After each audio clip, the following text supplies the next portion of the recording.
Ignacio. I say we go ahead and get started, and I want to go off the agenda just for a moment because I was remiss in adding these items just as sort of reminders, and I don't want to forget, and then I'll hand it over to you to start a best practices discussion.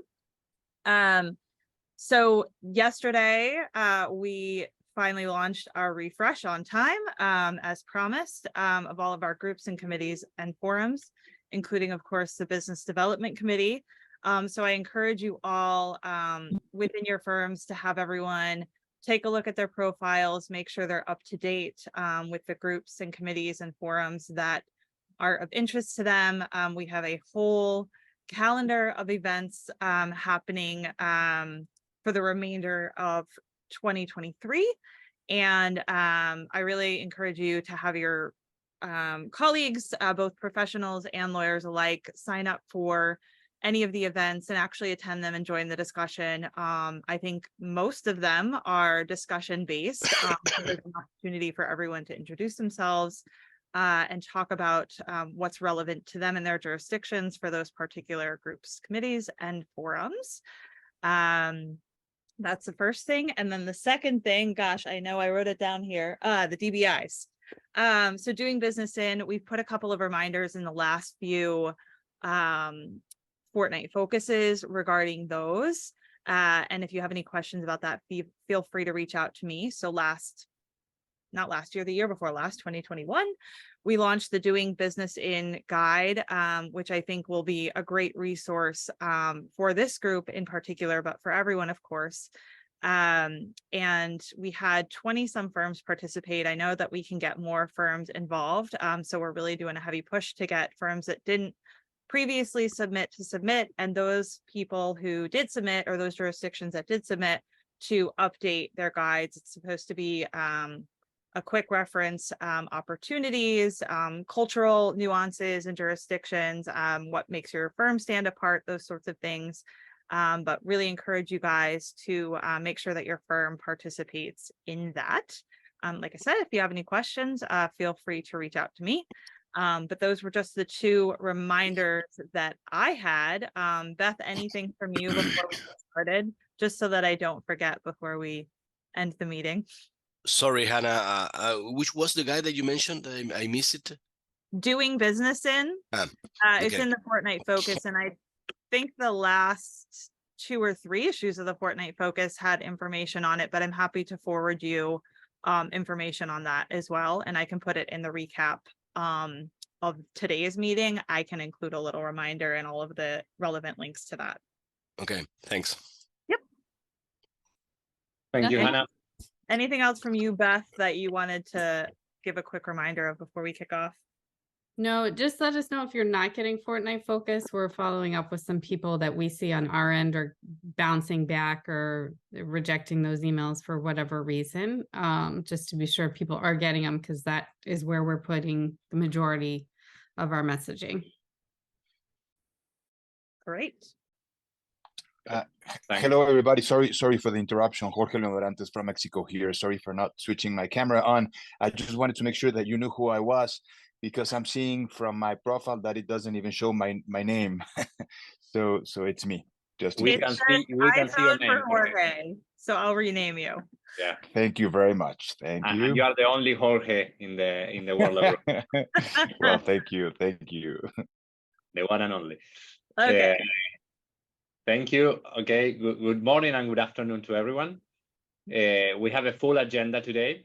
We're gonna have a discussion on best practices. We have 4 items, but the stellar presentation would be by Altamini. We thank you, Altamini, for volunteering to provide this or to trigger this discussion, and we do have Shahira Khalid from the Business Development Manager at Altamini, if I'm right. And she's going to speak about using data and technology for cross-selling. And I think that we're going to have very useful input for us to consider and try to implement at our firms. And then we will follow with other matters that we will introduce afterwards. Shahira, the floor is yours, and thank you. Thank you so much, guys, for having me here today. I'm just going to share my screen because I've put a short presentation together. I've tried to keep it within the 5-10 minutes mark, so hopefully I won't go over. And if I do, just let me know. And then as Sam knows, you can cut me off. Hannah, is it okay for me to share my screen? Yep, go ahead. Perfect.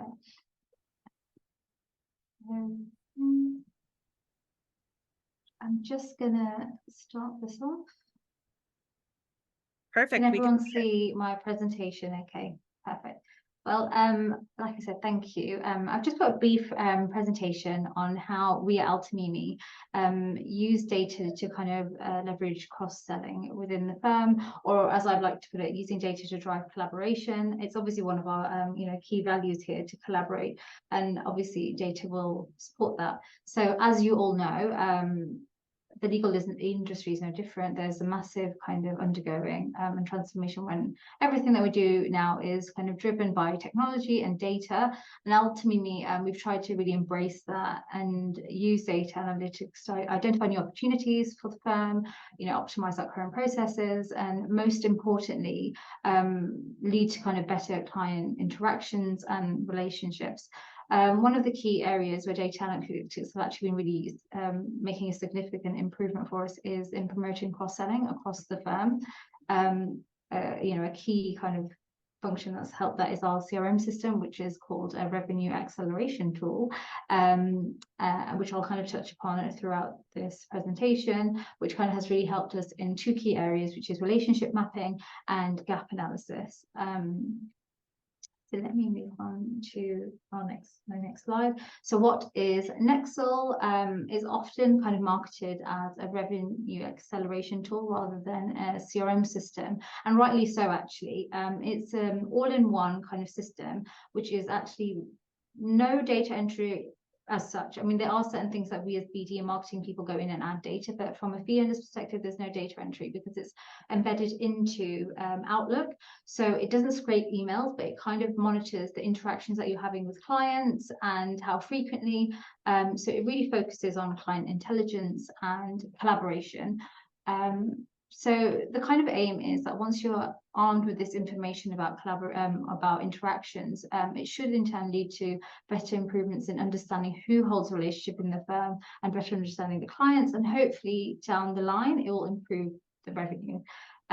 So this is just kind of like a diagram of how it does it, and the various features of Nexel. Of course, I'm not going to go through them with you, but a lot of them are more utilized by marketing and BD to kind of support fee earners in really understanding the relationships that we have with our clients across the firm. No matter the size of the firm, it should really help map out that market for you. So I'll just move into the relationship mapping side. There's a really fantastic function that Nexel has, and it's called the Who Knows Whom functionality, which really helps you map out who knows who in the firm, essentially.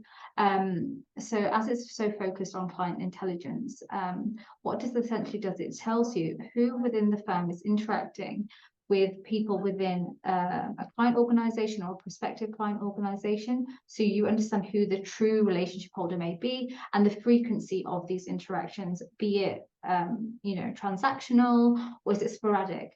So that really kind of helps to see how that relationship is. If it's sporadic, we need to make that more consistent. If there is constant communication, who are the people that are constantly communicating with them?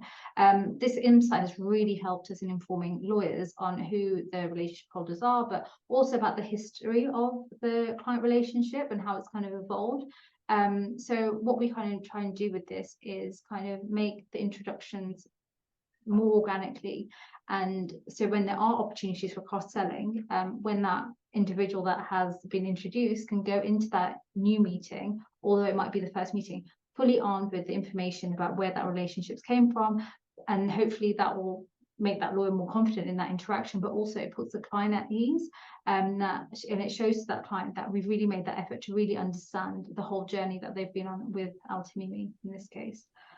So yeah, it's been groundbreaking for us. And as you can see, there's like a heat map that shows the frequency. So the darker the blue, it shows that we've had more interactions with them in those months, and then we can find out from the fee earner why that might be. And if we're having less interactions, so it's a full trend analysis on how we're kind of having interactions with that client or prospective client. Next is the gap analysis. So we're quite lucky within our CRM system, we can integrate Power BI, which is a great tool, as I'm sure you all know.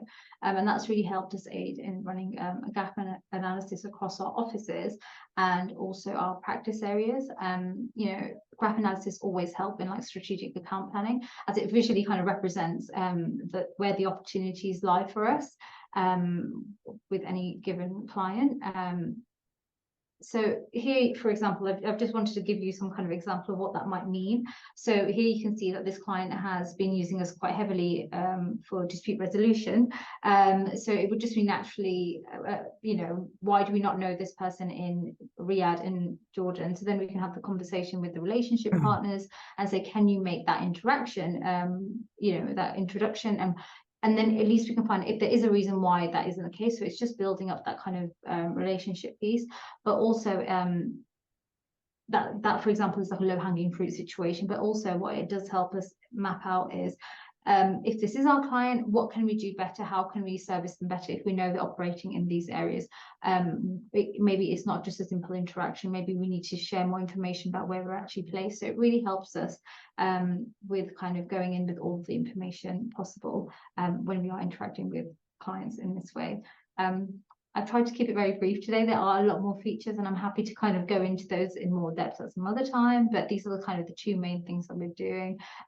What I just wanted to say that these tools have really helped us understand the clients better, identify new opportunities with them, and recommend like the appropriate, you know, lawyers, if not the services, and ultimately it's on the path of making greater and stronger relationships with our clients, and you know, hopefully in turn that will just lead to them being more satisfied with our service and hopefully growth for the firm as well. If that helps. That's it from my side. Thank you, Shahira. I have one question. The sure. mapping, I'm not seeing. There you are. I'm sorry. The mapping. How does it work? The software goes through the emails and analyzing the emails. It deducts whether or not you are having interaction with a certain particular person or client or prospect or whatever. Yeah, so it's quite intelligent. It actually just tracks the number of interactions rather than, it doesn't do anything by like the content of the email, but more the number. So you can see the frequency in which they're contacting them. And what's quite good is that it's also tapped to the external market. So if your client was to leave said company and move to another one, it will still monitor that. So you won't ever lose that information of the kind of history of that client. So you can kind of go back historically as well. So it's just looking at the frequency. And that's how the heat map kind of is depicted as well through, you know, how many different people within the firm are interacting with them. It's really intelligent. I wish I could show you like a live version, but you know, it's a great tool. And maybe this is too detailed oriented, but those cases in which you have, I don't know, a deal with 40 people copied and there is a lot of emails coming from one side to the other, and maybe you don't have interaction with 36 that are just copied in that email. That is no, it doesn't filter out. No, it filters out the people that are just CC. So it's one-to-one interactions that it monitor. Yeah, one-to-one. There could be other people CC, that's fine, but it's one-to-one. So it really should, you know, show who you're actually speaking to rather than just being someone that's been in the background on a chain of emails. That's fantastic. And it distinguishes whether you are working with that people or just doing some pitch or, I mean, yeah, exactly. Okay. But equally, then you can go into that conversation knowing that I know you've been speaking to them, but can I just, you know, find out what is that? Is it matter related, or do you just regularly like meet up? And it also it sounds very stalkerish in a way, but it also tracks meetings. So you can also see whether they're physically like meeting with that person if there's a Zoom call scheduled. So you can obviously have that full kind of overview of what that relationship is. Is it just email based, or are you actually meeting them? And if you can see that you've got a future meeting, maybe you can suggest like, hi, can I join that meeting because I want to speak to them about XYZ. So it really does help on that regard. And does it require a lot of, I mean, activity or input from the lawyers? Because I mean, lawyers are lazy. No, Sam is like no. No, so it says that it's no data entry, and it's true. Like I said, it's true from a fee earner perspective. They don't have to. Marketing and BD, we enter things like our proposals, any meeting notes, just to kind of enrich that data. But from a lawyer's perspective, no, it's just all done from Outlook. But you can then, obviously, some things are personal, so you can opt to not have that client monitored as well. So you do have that flexibility with it as well. And are the lawyers, so are the lawyers going to look at this information, or is it something that you're pushing out to them? How is it, I guess, sort of adopted within use within the firm?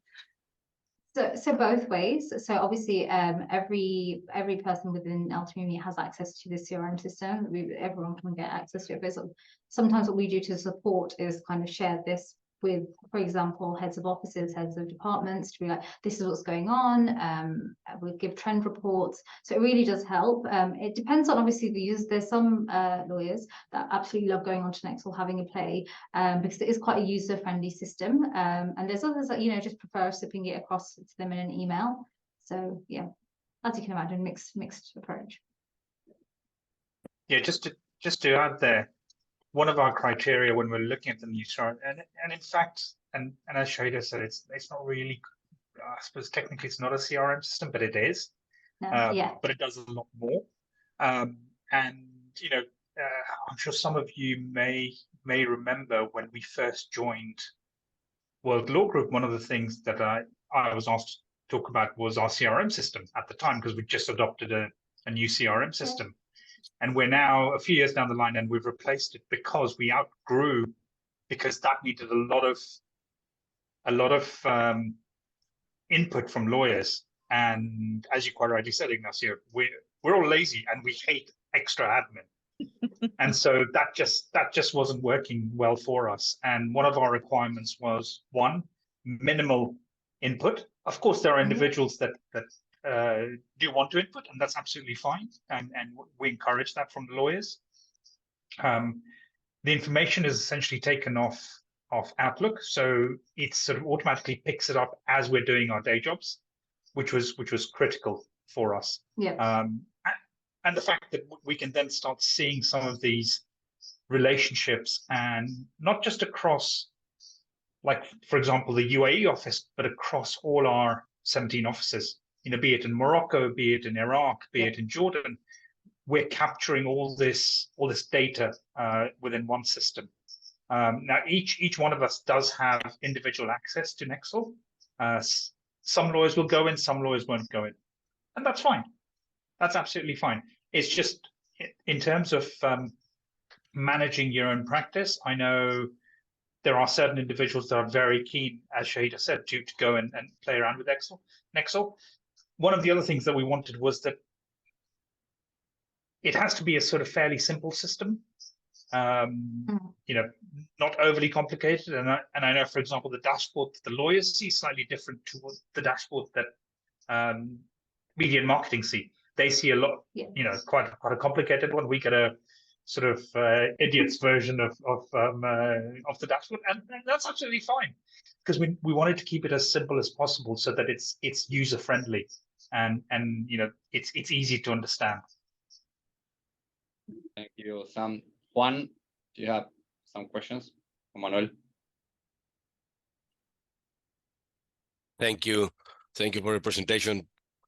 Quite great for us in particular. Maria Eugenia Nobre is also in this conference. I have a question for you. Did you migrate from a previous systems, or you just started from this one?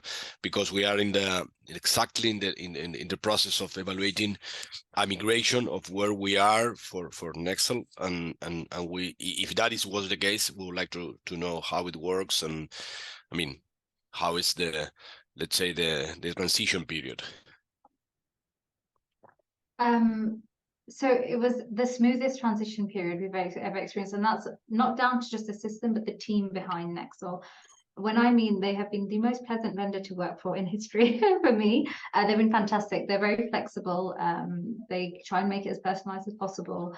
We were very clear about the fact that, the field of users that we're going to have is vast. It's going to be from secretaries to, you know, our managing partner. Everyone's going to be using it. So they were really happy to kind of really structure a great approach. And the migration from the previous system to this one, they were involved in a lot of the calls with our previous user and all of the add-ons kind of softwares that we have. For example, with Power BI, the system that we use for our e-coms, they kind of join that call with any vendor to kind of help with that. So I would, in that regard, really recommend them, because it's been a very smooth journey, and they do regular touch-ins with us. And if they are so proactive in the sense that they will tell us, like, do you want us to do anything for you, rather than us coming to them. They're always kind of ready. So yeah, I definitely recommend them. And it's been very smooth, and everything for once was on time. So yeah, it was on time, and yeah, very, very positive migration. And Thank Sam, you. Just, yeah, I was going to say, Sam, if you have any comments from like a. No, I was just going to say that just to add that the Shahida does not get a commission from them for Oh no, for I pushing don't. it. No, no, it was just such a pleasant. We were blown away by it. That's why we, like, anyone that talks to us, you can ask anyone in the team, will be like, oh, they were great. Because obviously there has been horror stories, and I'm sure all of you have kind of gone through that. When you migrate from one system to the other, it's never quite aligned to what you want. But this one actually, you know, really did come through strongly. Okay, thank you very much. Maybe we can touch base directly with you, Sam, for any other question that we may have, because it's exactly what we need, some advice from you in this moment. Sure, yeah, happy to. And do you track all the activity of all, I mean, lawyers, even, I mean, partners, associates across the firm? It does it itself. It does it with not just fee earners. So even when I'm interacting on someone, it'll be on there. If I've spoken to a client, if I've so it's everyone gets monitored.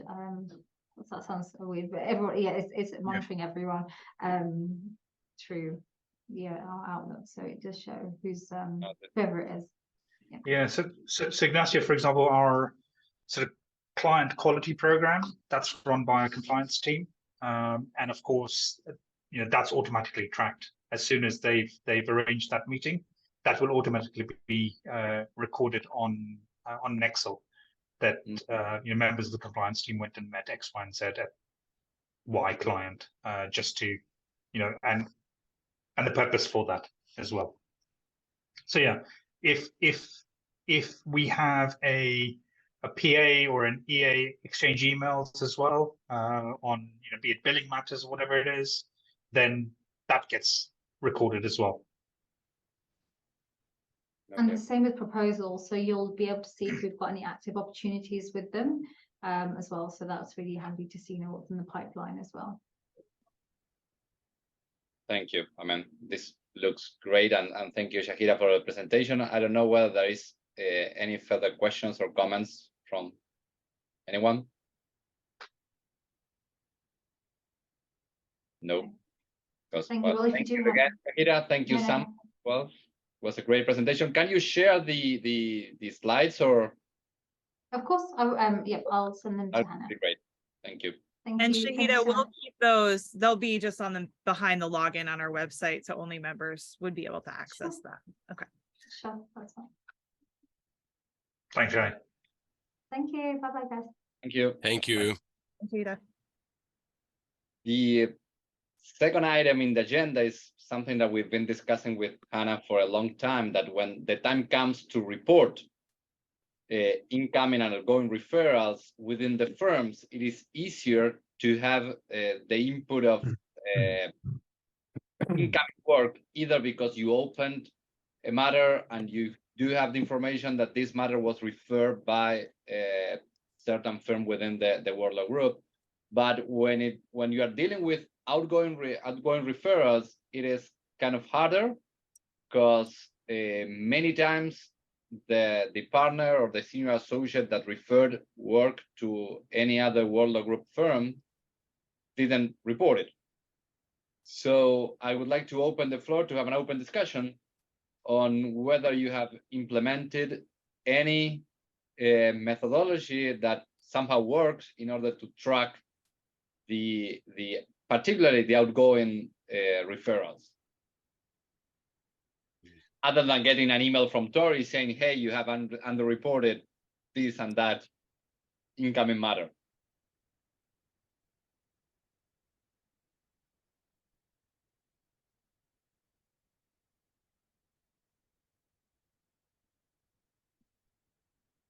Ideas?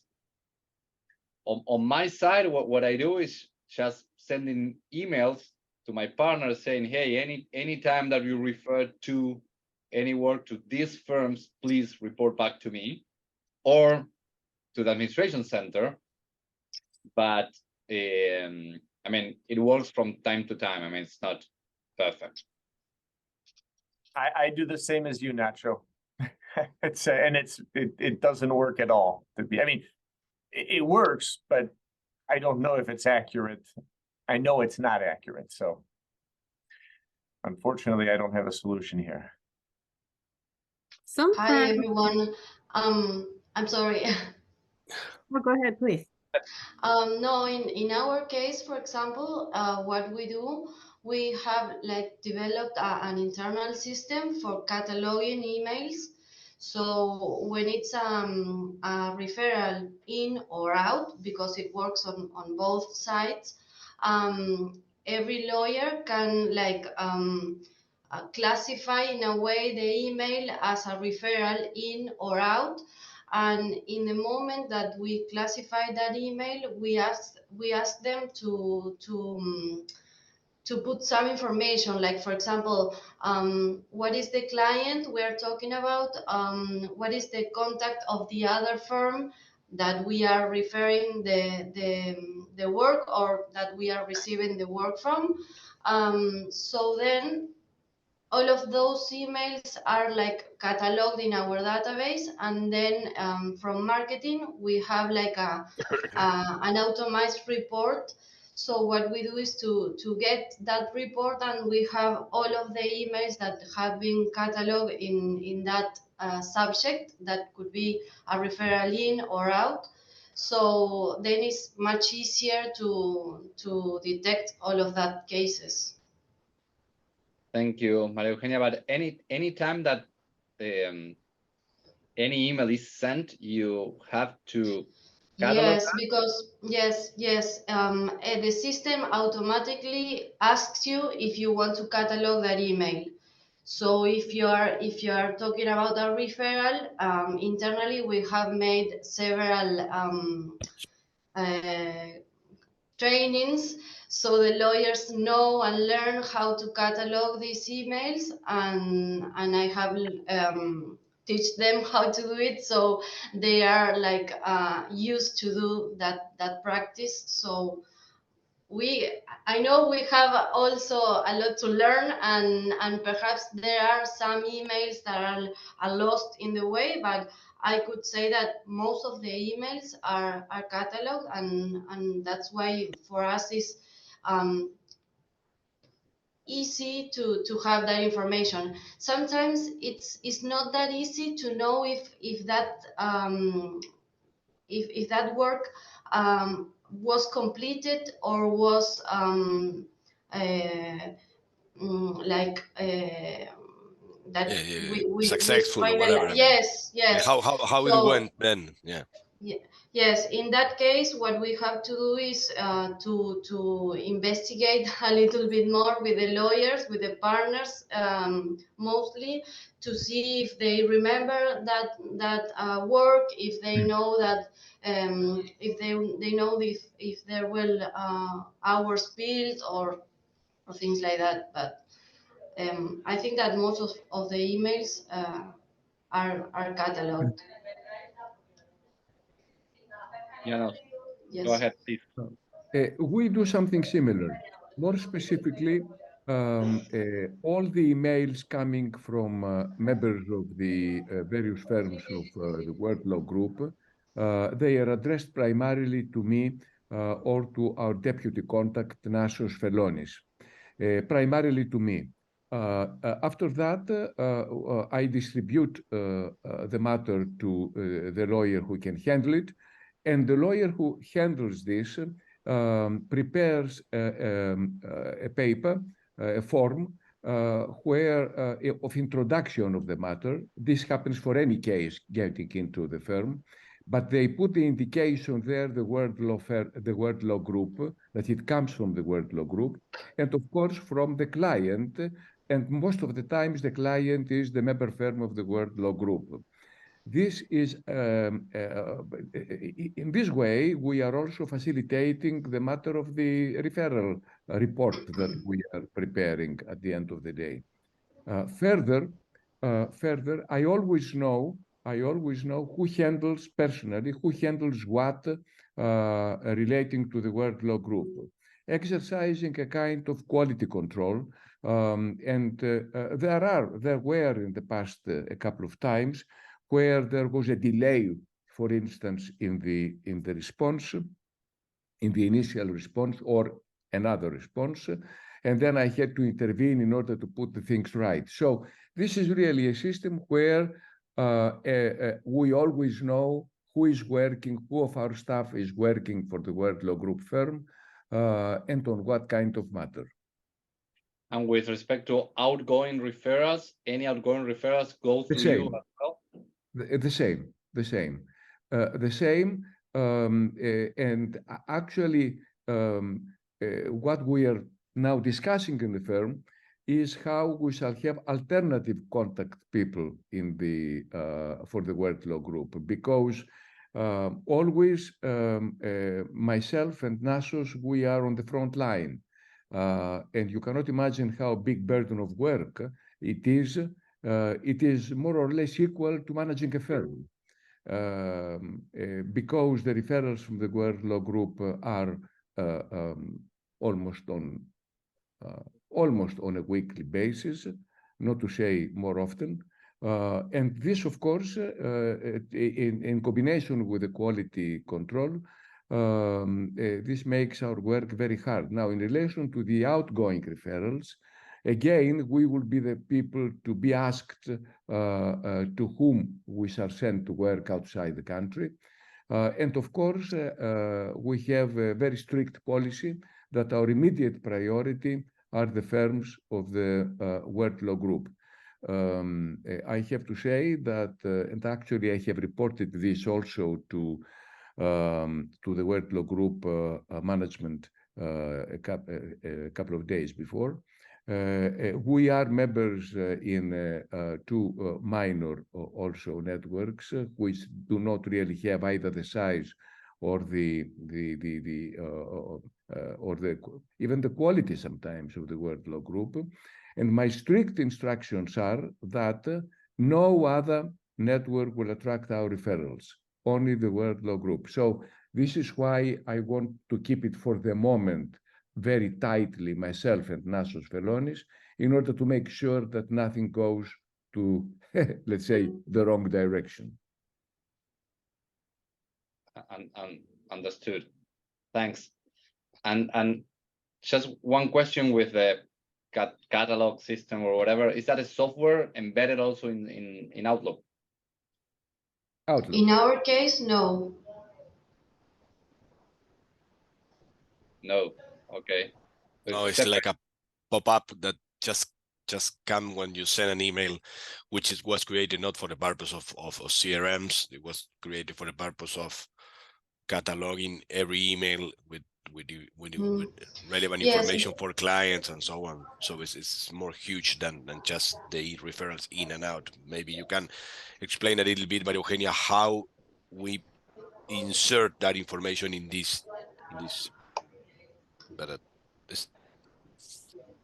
I mean, the system is developed by our IT system, our IT team. I'm sorry. I don't know exactly how it works. The thing that the window that appears that comes with the question of if you want to catalog this email or not, but it's like a rule in every email that we receive from the exterior, not internal emails. We have that system. However, I think because someone from Nexel told me that they have also inside Nexel the possibility of like knowing when you have a referral. So that's something that we should investigate a little bit more if we want to make the transition to that system, because I know that they have that possibility. But what we have now is developed by our IT system, and the thing that you catalog, it's like it goes to the database in forms of tables. So you have like one column that says the client, another column that says the subject, what is the work about, what's the firm involved, what's the contact involved in the exchange of the emails, and the date, obviously, and I don't remember, I think that anything else. I'm always fighting to get more information, because sometimes I know it's a lot, but sometimes it's not enough, because if we want to ask for something in particular, for some work in particular, a lot of times it happens that the lawyer doesn't remember, obviously, because it happened like 6 months ago or things like that. So sometimes it's difficult to track that work, but we have like a very good start. Thank you, Eugenia. And I'm glad to hear, Janos, that your system works.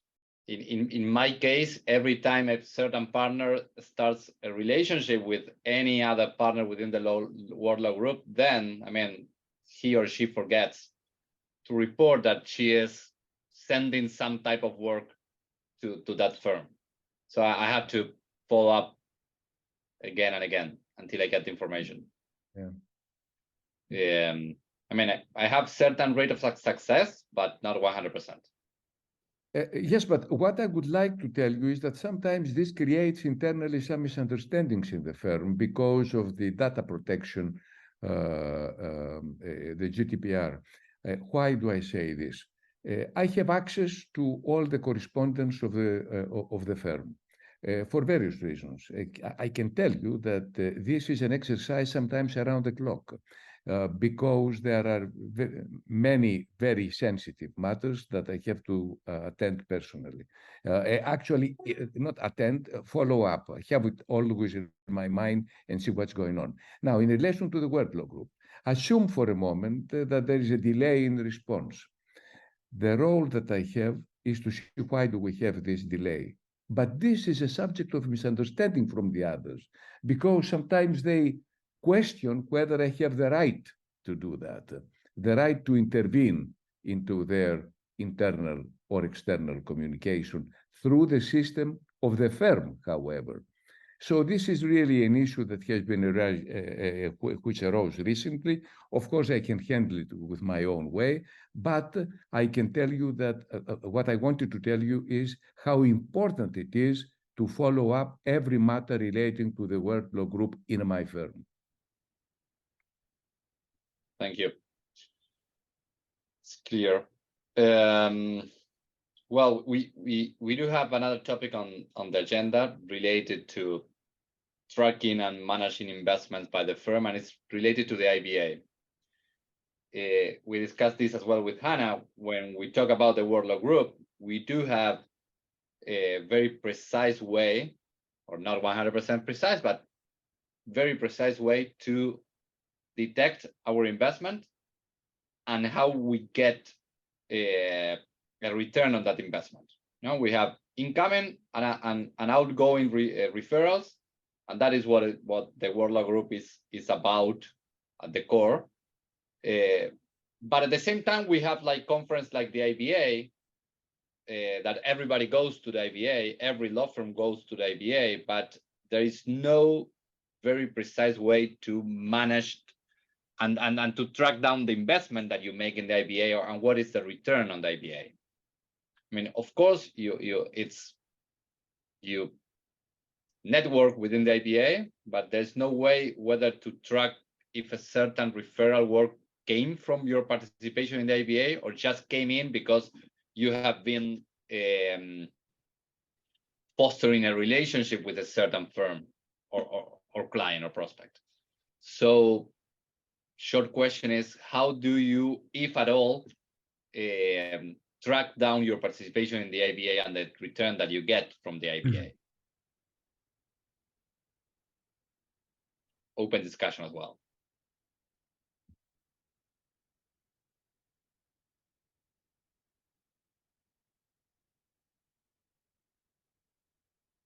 Yeah, thanks, Ignacio. I don't think we do. I don't think we do.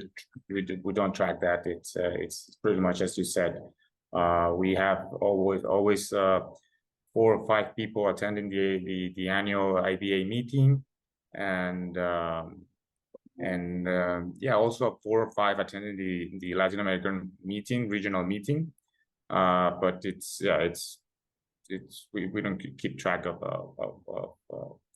what comes out of those networking opportunities.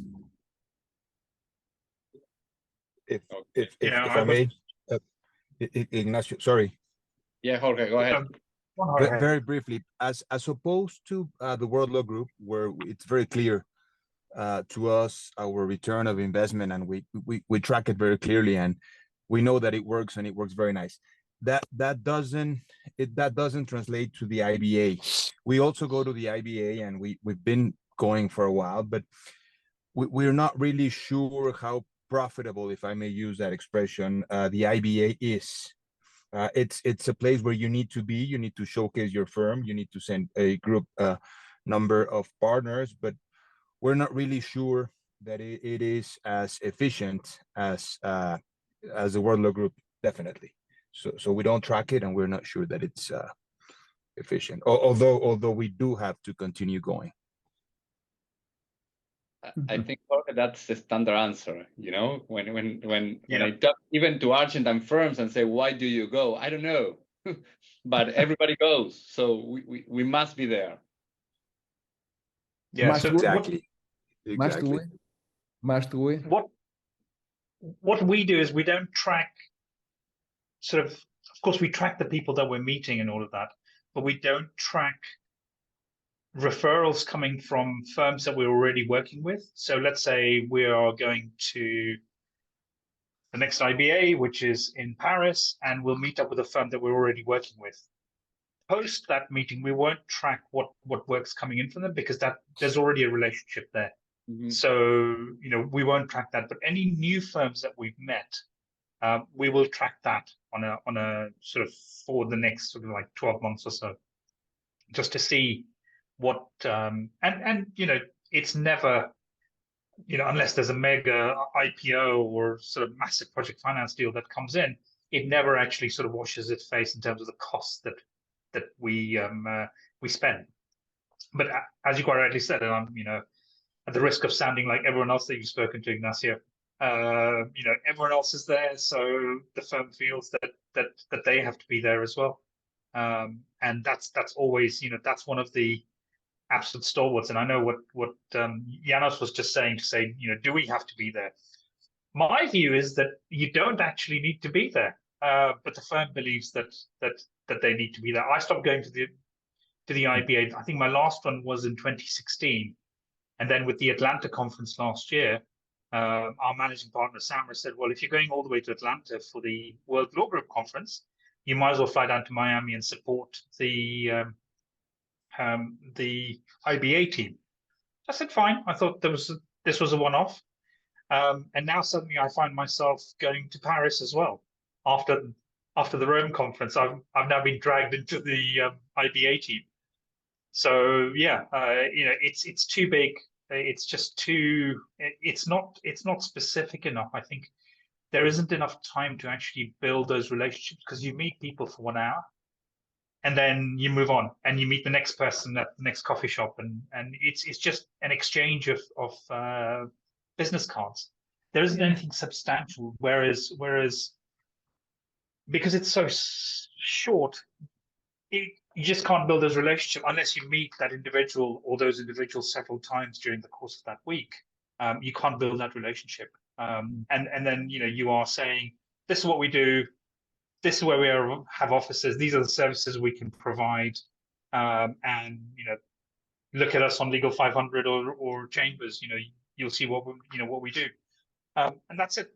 That's all. And then of course the other firm tells us what they do, and then you shake hands and you walk away. So from my perspective, IBA is an excuse for lawyers to get drunk.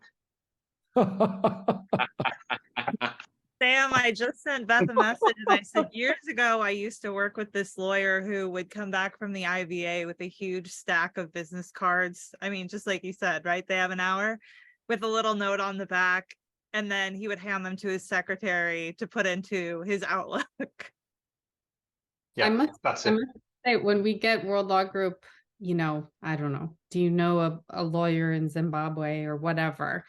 Sometimes I do, and I send the message out asking if people have any recommendations. Sometimes I will get responses saying, I met this person at IBA one time, don't really know them. And I never pass those on to the person requesting counsel, especially if I have other options where people have actually worked with other firms or individuals, because I don't know that that's much better than me just Googling who's a great litigation lawyer in Zimbabwe. It's just someone they happen to meet and got a business card, but they know nothing about them. Yeah, I would actually prefer those. It's just look up Legal 500 or Chambers and say whoever's ranked is ranked well, then and the comments coming out from them, you say, well, fine, I'd rather recommend this person rather than someone that I met in the lobby of a hotel at the IBA who said, yes, we're the best firm in Zimbabwe, for example, and sort of take their word for it. Mm-hmm. And it seems it works better for the regional meetings.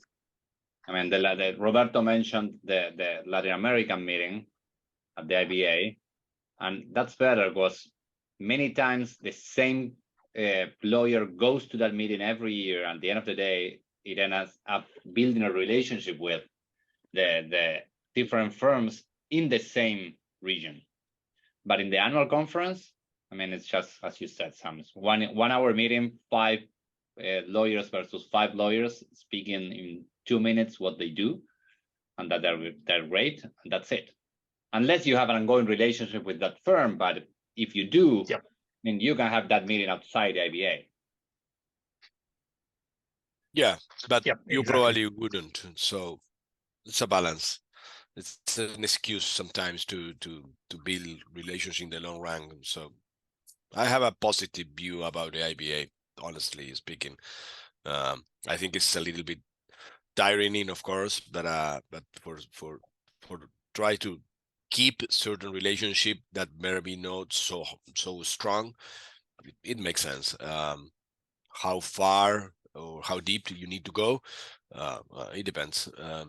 Certainly you need to be consistent with that, but I mean, I don't know, it's a long discussion.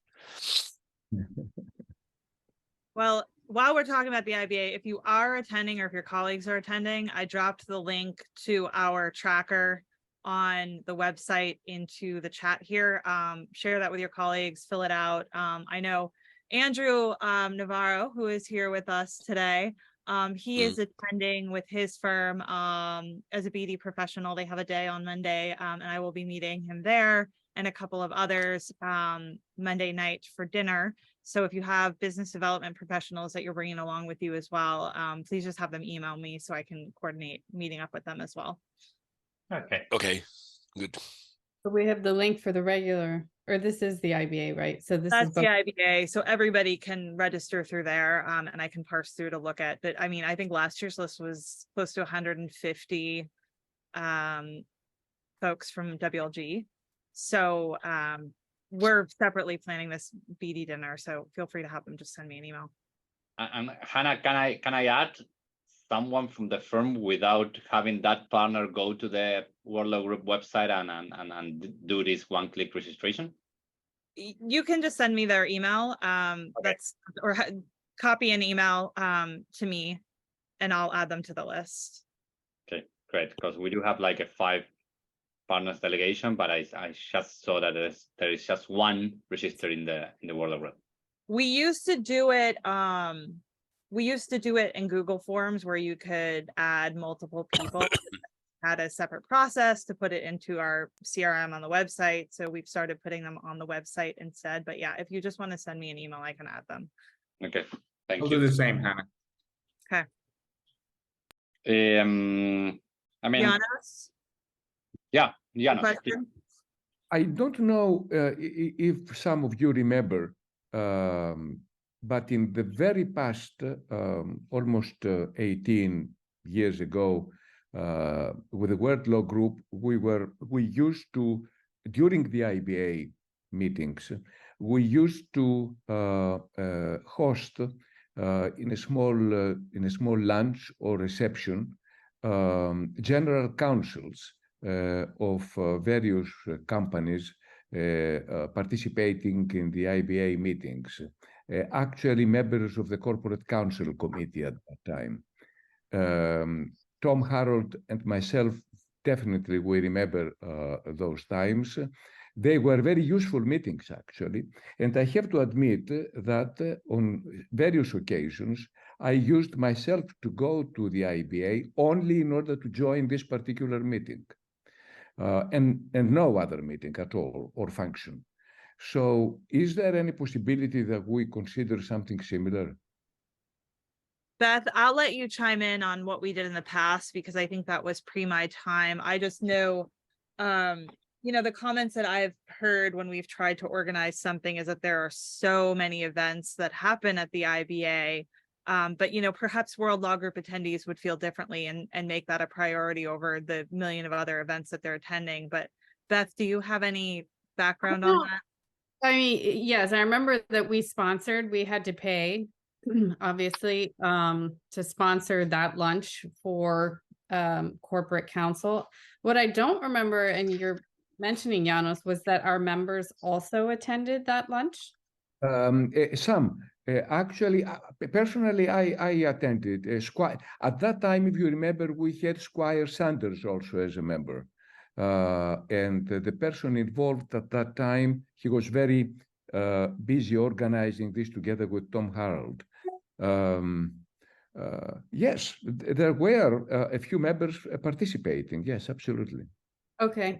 I can look back and see, I don't even remember how much it cost us and exactly why we stopped doing it. They probably upped the cost, and if I had to guess, Lex Monday is sponsoring that now. But I can reach out also to Moira, because I think there was a connection between Moira, and she still has a role within the IBA. So she could let us know maybe what possibilities exist, and then we could see whether we think they're of any value. Yeah, and I mean, there is, if it's something that's way out of our budget, Beth, it doesn't mean that we can't do something, maybe with the local host firm. I had actually reached out to Soulier this year. A couple of the practice group leaders had asked about hosting something at their offices, but they are not close by to the conference venue. I mean, I think Jean-Luc told me it was like an hour in traffic. So we nixed that idea. And this one was more about, my impression, it was more about corporate counsel together than our members. So there may have been a couple of representatives to just give an intro or whatever, but it wasn't like a meeting amongst or a reception for the members. And Beth, just one more question on this. I know we've got a couple other agenda items, but were these corporate counsel, were they already clients of our members, or were these, okay. No, I think it was like the corporate counsel committee or something of IBA. Exactly. We didn't get to pick who was attending. Okay. Yeah. Okay. Okay, as anticipated, we didn't finish all the items in the agenda, but that's great.